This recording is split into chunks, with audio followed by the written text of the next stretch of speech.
Margaret Chun had been a nanny for 32 years and thought she had seen everything. At 58, her dark hair was streaked with silver, pulled back in her signature neat bun.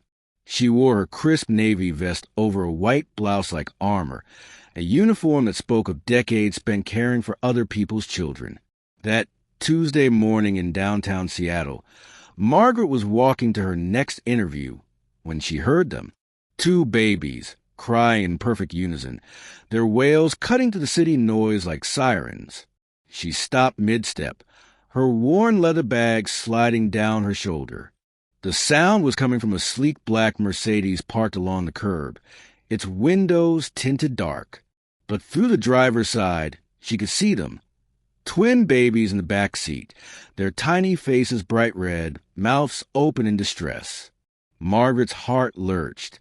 She rushed to the car, pressing her face against the glass. The twins couldn't have been more than 8 months old, both wearing matching red onesies. Their little fists pumped the air desperately as they screamed. "Oh, no! Oh, no!" Margaret whispered, trying the door handle. Locked. All 4 doors locked tight. She looked around frantically. The street was busy with morning traffic, but no one seemed to notice. No one except the man in the gray suit standing near the building entrance, his hands clutched at his head. Phone pressed his ear. "Are these your children?" Margaret called out, but he didn't seem to hear her. The babies' cries grew more frantic. Margaret could see their tiny chests heaving. How long had they been in there? The morning sun was already warm, and cars heated up so fast. Her hands trembled as she searched for something. Anything? Then she saw it, a tire iron near the construction site next door. Without thinking, Margaret grabbed it. "I'm sorry, I'm so sorry," she murmured to the car, to whoever owned it, to the universe. Then she swung. The passenger window exploded in a shower of safety glass. The alarm shrieked to life, but Margaret barely heard it. She was already reaching through, unlocking the door, climbing into the back seat.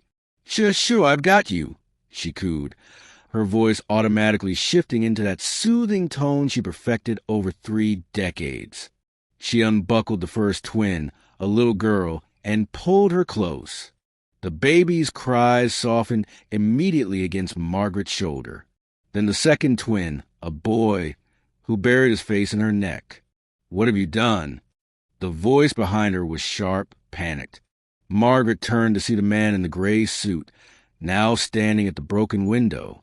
He was in his mid-30s, handsome in that polished way wealthy men often were, but his face was pale with shock.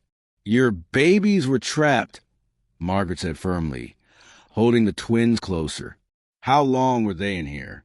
I locked my keys inside," he stammered. "I called for help. They said 20 minutes, but His voice cracked.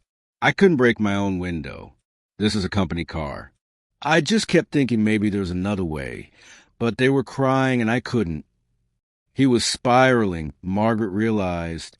Sometimes fear paralyzes even the smartest people. "It's done now," she said quietly. "They're safe. That's what matters." The man reached for his children, and Margaret carefully transferred them into his arms. He held them awkwardly at first, then tighter, tears streaming down his face. "Thank you," he whispered.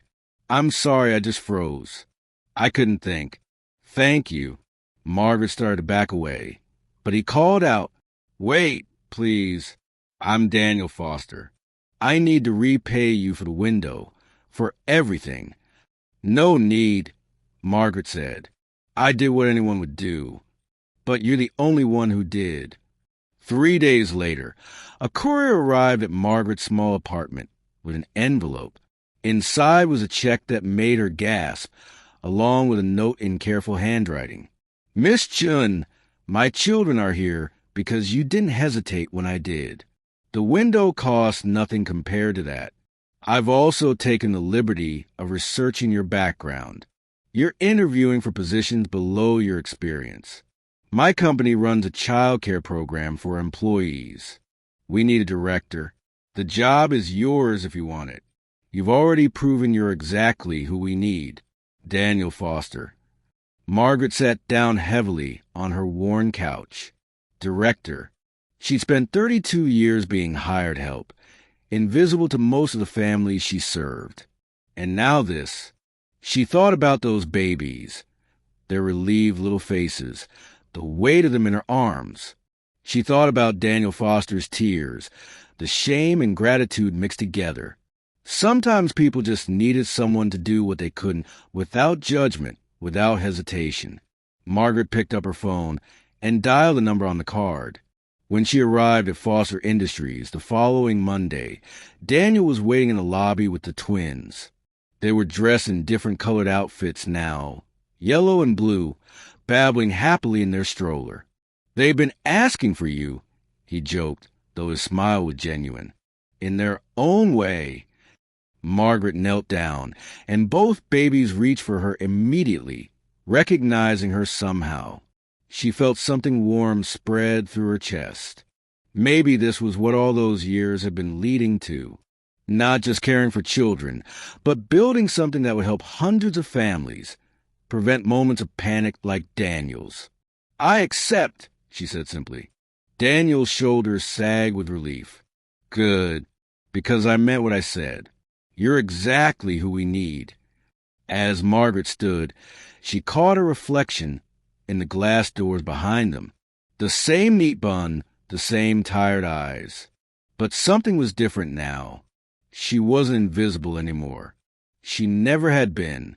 If this story reminded you that one moment of courage can change everything, please like and subscribe.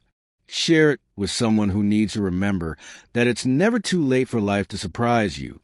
And comment below about a time when someone's kindness changed your day. Let's celebrate the Margaret Chens of the world together.